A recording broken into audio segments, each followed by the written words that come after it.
Lalu dikatakan, saudaraku, penginjil-penginjil contohnya ya Bapak Ibu Widodo, Kak Vicky lah. Kalau dia maju, saudaraku, yang dia tahu semua orang mesti bertobat, ya, dan semua orang mesti menerima kuasa Tuhan. Karena itu karunia penginjil, ya, dan semua orang mesti berapi-api, menyala-nyala untuk memberitakan Injil. Kalau gembala, saudaraku, ada 100 jiwa di sini, semua sudah sungguh-sungguh, tinggal satu yang nggak sungguh-sungguh, dia akan cari terus yang satu itu, ya, untuk supaya dia kembali kepada domba, kawanan domba. Tapi kalau misalnya dia sebagai nabi, dia nggak gitu peduli kali. Dia cuma bilang, itu yang satu itu membandel itu, biarin dia, nanti dia mengotorin yang lain, ya. Tapi kalau gembala sini, saya percaya gembala saudara mempunyai hati demikian. Tetap mencari saudara sampai saudara bisa digembalakan dengan baik. Ya, guru-guru, nah misalnya kalau guru-guru itu dia menerangkan dari kita nggak tahu menjadi tahu, dari bodoh menjadi pintar. Makanya saudara ikuti training, ya, supaya saudara tahu semua jalan Tuhan. Bertambah hari bertambah mengenal jalan Tuhan. Haleluya. Demikianlah saudaraku di dalam sidang Tuhan, ya, ada guru, ada diberikan Tuhan untuk apa? Untuk ayat 12 memperlengkapi kita untuk melakukan pelayanan. Saya ulangi lagi, semua kita ini ada pelayanan. Kalau saudara nggak tahu, tanya Bapak Gembala sidang saudara.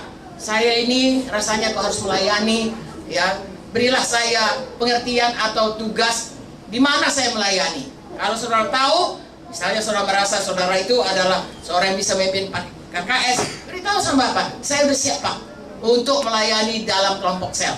Tolong Pak, saya supaya bisa menjalankan karunia saya, panggilan saya. Haleluya. Jadi tidak ada yang lumpuh. Haleluya. Semua, dan untuk itu harus dilengkapi, harus diajari, harus diberikan saudaraku, bahkan impartasi, ya, supaya bisa melakukan pekerjaan. Itu sebabnya saudara setia di sini, saudara terus di sini mau dimuridkan, dan saudara mau bersatu dan mau patuh, mau percaya kepada Tuhan Yesus dan kepada gembala saudara, maka saudara akan melihat saudara maju terus dalam panggilan saudara.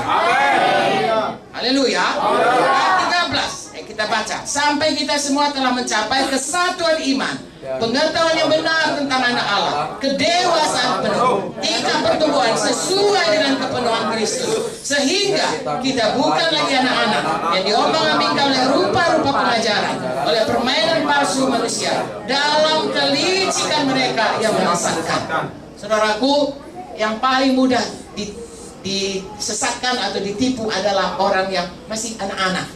Coba saudara lihat anak-anak di TV, banyak dikatakan ada ya predator, ya. Mengapa anak-anak itu mau ditipu? Karena diiming-iming, iming-iming uang, iming-iming bonbon, apa namanya, permen, ya, bonbon itu Medan, ya. Permen, ya, diiming-iming saudaraku, tapi karena dia masih anak-anak, dia tidak tahu, akhirnya bisa ditipu. Itu sebabnya kita harus semua mau dilengkapi oleh pemimpin kita, supaya kita bertumbuh seperti katakan, menjadi dewasa secara rohani, tidak bisa dipermain-mainkan. Jangan sesat. Apa saja yang mengaku Kristen, tapi sebenarnya menarik kita keluar daripada kebenaran. Kita sudah tahu karena kita sudah dilengkapi, sudah diajari, sudah dijadikan dewasa oleh pemimpin. Haleluya. Relakan diri saudara untuk diajari, untuk dididik, untuk diperlengkapi, untuk diajari melayani. Setialah selalu, haleluya, sungguh-sungguh hati. Saya suka ayat itu, firman Tuhan berkata 2 Tawari 16 ayat 9a, Tuhan matanya mencari di seluruh bumi ini orang yang bersungguh-sungguh hati terhadap dia, untuk mencurahkan kuasanya kepada orang itu. Kiranya itu ada pada kita semua. Amin, saudaraku. Tidak bisa diombang-ambingkan. Ayat 15, tetapi dengan teguh berpegang pada kebenaran di dalam kasih, kita bertumbuh dalam segala hal ke arah Dia Kristus yang adalah kepala.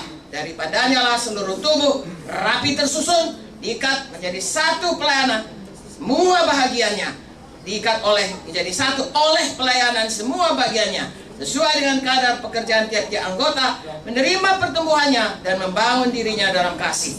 Jadi saya dan saudara, kalian semua di GKI Semarang Timur ini, saudaraku, berpegang teguh pada kebenaran di dalam kasih. Amin. Dua perkataan, kasih, kebenaran.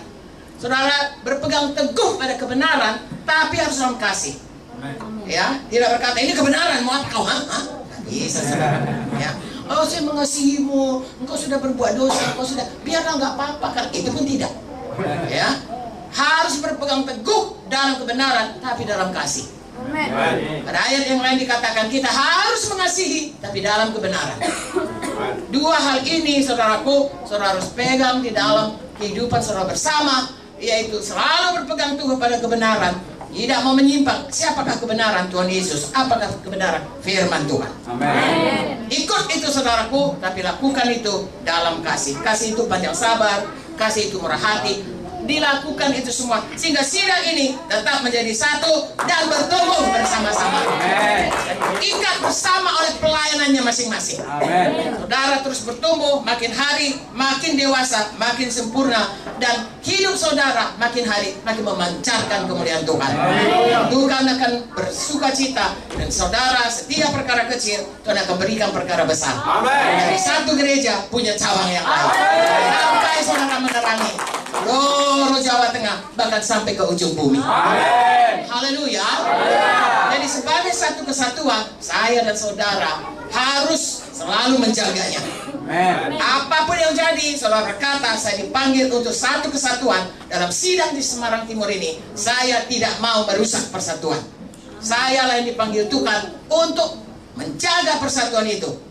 Saudara kalau sudah kira-kira tahu di mana missnya, saudara baca kembali ini dan saudara ikut, maka Tuhan akan menolong kita semuanya. Sehingga sidang saudara, sidang Tuhan di Semarang Timur ini bertambah hari, bertambah bersatu, bertambah kuat, bertambah dewasa, bertambah berganda-ganda.